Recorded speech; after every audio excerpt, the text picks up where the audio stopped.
Hi, this is Bobby from Horse Tender Studio, and in today's video I'm going to be going over the supplies in my painting kit for the red chestnut color. I'm sitting here at my chaotic painting desk. I have the kit kind of spread out here in front of us, but real quick I will show how I'm packaging it. So this is what you'll get. The horse will be wrapped up. I've got different stablemate molds that I've done like a light prepping job and given them a little bit of primer. And so you'll get your choice of molds. They're listed on my website right now with the ones that I have ready to go. And then you'll get your paint is going to be bundled up like this. And then your other supplies are in this bag. And I will show you everything that's in there. Set these aside. So, as I said, got a horse. This is the one that I'll be painting for the instructions. She is the mini Magnolia, and she was a unicorn, and I decided after priming her that I wanted to take her horn off, so that's what she's got going on. You should have everything you need in this kit. The only thing that you'll need in addition to what comes in the kit is some water, any kind of container of water, and that's just to rinse your brushes. I also always have just a bottle of water near where I'm working in case I want to add to my cup, or I do sometimes add water to the paint mixes, and I'll do that by like wetting down a piece of paper towel and just dropping it in. So you'll want water, and then you'll also want paper towels. These are just like the Selecta-size paper towels. And I believe that is all you will need to paint your horse that's not in the kit. Water and paper towels. So we've got the horse and we've got our paint. I've got the bottles of what color is in each one, and there will be a list with your kits that tells you what the colors are. For simplicity's sake, I decided to stick with folk art for this kit. I use all different kinds of craft acrylics, and they're pretty interchangeable. You can use Americana, Ceramicoat, Apple Barrel, all the different types of craft acrylics usually play pretty nicely together. But for simplicity's sake, I went with folk art across the board.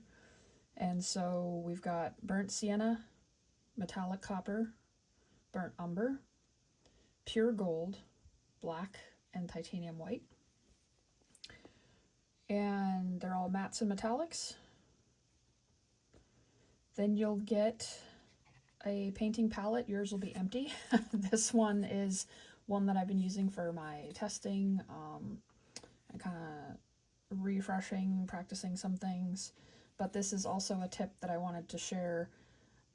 When you mix your acrylic, if you want to step away or work on it a little bit later, or something comes up, you can put Scotch tape across the wells of your palette. If you lay it across, overlap it, and then push it, make sure you push down the edges and seal it really well, it'll actually stay usable for quite a while. It won't last forever. It will eventually kind of dry out in there. But this paint is a few days old and it's still wet. It's still entirely usable. Sometimes it will thicken up just a bit, and that's when you can add in just a couple of drops of water and stir it up and kind of bring it back. But yeah, this is a great tip to hang on to your acrylic mixes for a while if you want to space out your painting sessions or you have to step away or something like that. And then the kit will come with paint brushes. Now they may be slightly different sizes or colors. I've kind of been on a bit of a journey to get brushes for these kits. I have bought some multi-packs that I've tried to kind of assemble little pairings of brushes. I just a few days ago received a bulk order of different brushes that I had bought online, and when they got here I realized none of them would work. The bristles were too stiff on one pack and too soft on another, and it was just kind of a whole thing. So yeah, it's been a bit of a struggle, and it'll be a bit of a mix of brushes that go out with these kits. But basically, you'll get one small flat brush, and that's what we'll be using to do most of the painting on the stablemates. All of the body color is applied with the flat brush.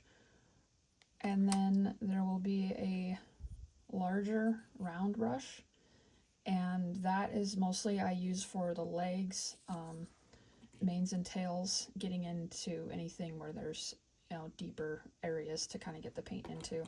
I don't use the big round brush a whole lot, but it does come in handy, so I decided to include it in the kit.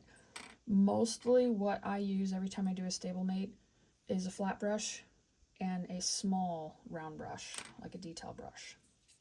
And so there will be a smaller round brush, and this will be used for all of the detailing. Manes and tails, legs, hooves, eyes, skin, all the detailing will be done with the little round. So if I can get the cap back on.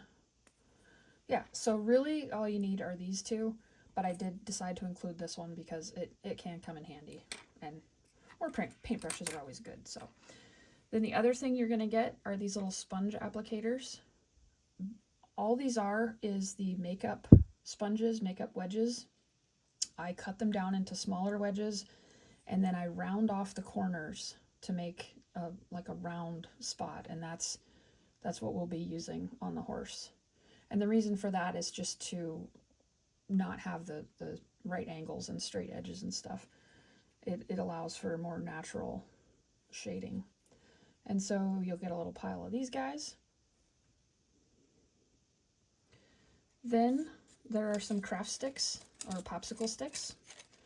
The only reason that I included these, because I've never used them before for anything, but the only reason I included them in the kit is because I went through some trial and error over the last couple of weeks on the best way to get paint out of these pots.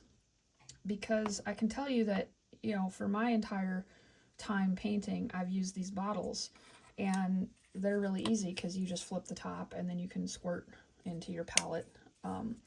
But I wanted to make more kits available, spread things out, so I decided to use these pots. And since we're going to be mixing these colors, I was like, how in the world get these out?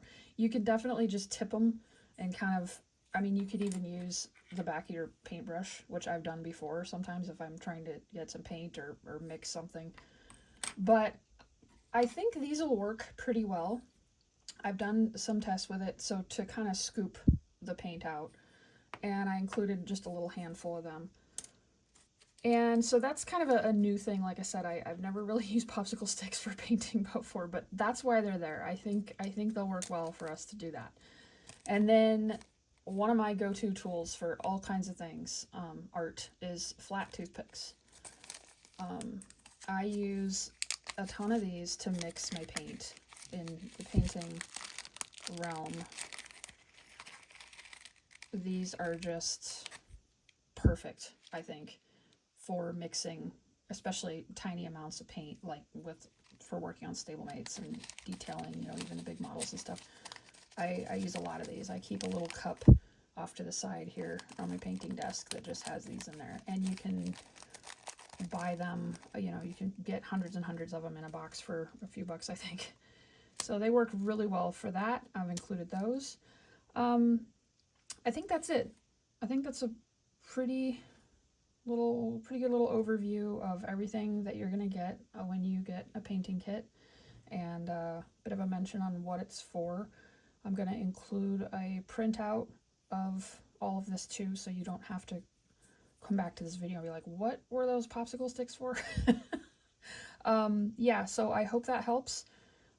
Stay tuned. I'm going to do a whole video series for these kits with all the painting and tips and things along the way.